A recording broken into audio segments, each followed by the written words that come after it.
In Decision 2022, Michigan's primary election is less than a week away, and some heavy hitters were in town today in support of local candidates. Rashida Tlaib got a boost from the fellow members of the squad, and Congressman Andy Levin made an appearance with Senator Elizabeth Warren. Grant Herms breaks down the big races you'll be deciding in days.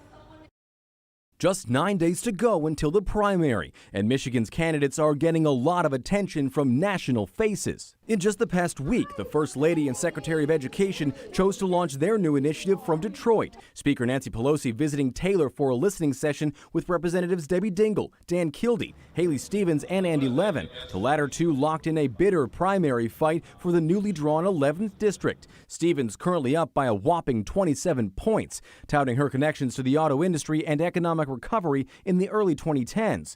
Levin, though, getting a boost from a pair of progressive heavy hitters. Senator Bernie Sanders making a campaign stop for Levin next Friday, and today, Senator Elizabeth Warren making a stop for Levin and Rashida Tlaib.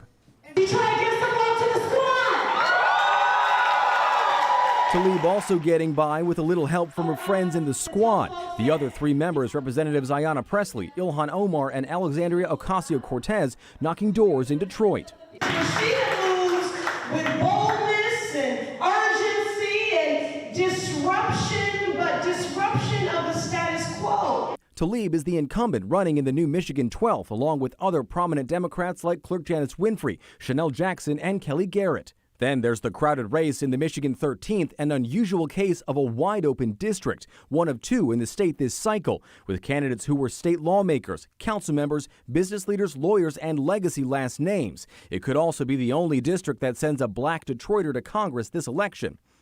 In the other open race, Michigan's 10th, it's the race leaning Republican, according to recent polling. Three-time candidate John James facing off against far-right activist Tony Marcinkiewicz. On the other side, four Democrats with Carl Marlinga in the lead so far.